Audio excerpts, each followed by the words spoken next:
Hi, welcome. It's Grandma Honey here. I have a special book for you today. It's called Max and the Big Fat Lie, and it's a book about the importance of telling the truth. It's written by Michael Waite, and it's illustrated by Gary Trousdale. All right, let's get started. Max's friend Stevie had just got a movie. Slime Gobs from Space was its title. "Get over here soon," Stevie phoned from his room, "'cause seeing this movie is vital." Max wanted badly to see this great movie. It was sure to be scary and loud. But Mother and Dad would think it was bad, for movies like this weren't allowed. Max did his best to think up a plan. He thought till his eyeballs were sore. And as he was thinking and painfully blinking, somebody knocked on the door. Max quickly jumped to his feet in surprise, for in through the door walked a fellow who was short as a stump and equally plump. What's more, he was purple and yellow. "Good day, my dear chap," said the short purple creature. "You're caught in a fix, I'll agree. I can see on your face that Slime Gobs from Space is a movie you simply must see. My name is Sir Fib, and I think that you'll find my services tend to be handy. Please do not question, just take my suggestion. A wee little fib would be dandy. Go tell your mother that you're going to Stevie's, but change the show's title a bit. Pokey the cow is a flick she'll allow. Now go do your stuff. This is it." Well, of course Max's mother was truly delighted. Pokey the cow would be swell. It sounded so good that if Stevie's mom could, the two moms might watch it as well. This was a shocker to poor little Max. He hurried upstairs, nearly crying.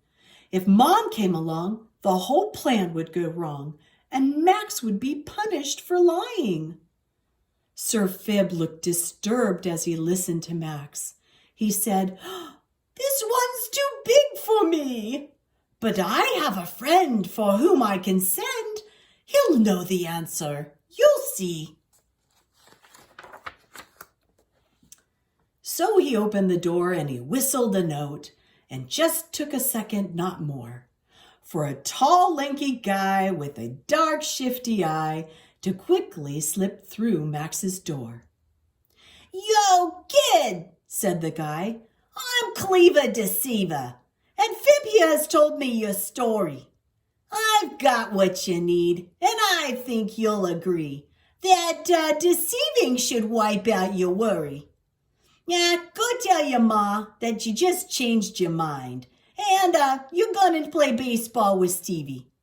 She'll fall for the trick, and then you go watch the flick. It works every time, kid, believe me."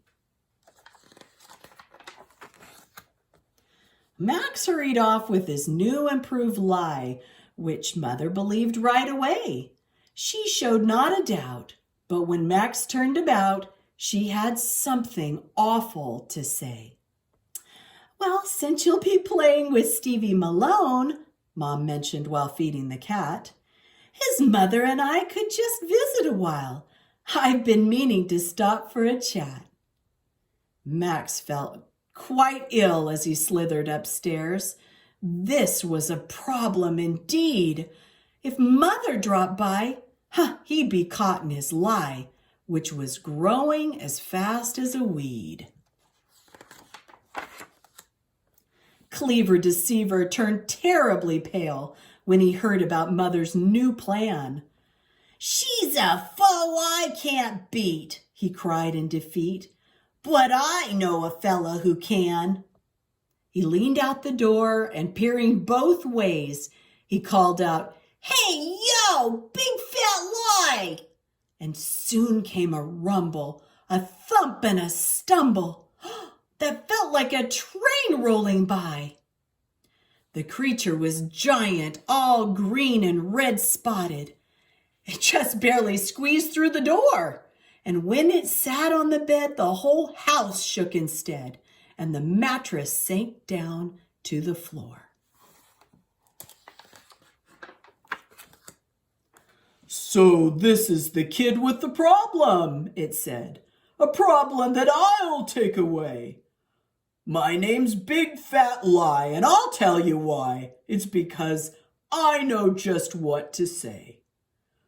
Go tell your mother that Mrs. Malone has got the Mongolian measles. Their phone's disconnected, her toe is infected, and the house was just treated for weasels. Tell her that you'd much rather pedal your bike than for your mom to give you a ride. And then she won't know where you boys really go, watching the slime gobs inside." Plodding his way down the stairs, Max recited his new big fat lie. His kneecaps were shaking, his stomach was quaking, but he had to give it a try. "Mother," he said as he tried to stay calm, "I fear that there's been complications. Mrs. Malone is no longer home. She's gone off to visit relations. Their phone's disconnected, their poodle got sick, and their house was attacked by a shark. So Stevie and I have just changed our minds. We're going to ride bikes in the park." Stevie had already set up the movie by the time Max snuck up to his room. They pulled down the shade and they built a blockade, and the room was as dark as a tomb.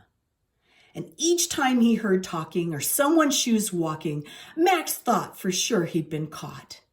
He was in such a worry, the movie seemed blurry. It wasn't such fun as he thought. Max thought he felt someone's breath on his neck, so he turned and he got a surprise. It was Sir Fib and Cleaver, that clever deceiver, but the breath that he felt was the lies. And after a while he could take it no more, and he jumped to his feet in a panic. He raced his bike home, but he wasn't alone, for the weight on his bike was titanic. On the back of his bike were Sir Fib and Deceiver, and heavier still was the lie. "Whatever you do," said the lie, turning blue, "don't look your mom in the eye. Tell her that you were attacked by a tiger and trapped in a telephone booth. The Martians invaded. The planet was raided. Just make sure you don't tell the truth." "Get lost," shouted Max. "I don't need all your lies. The truth will work just fine for me.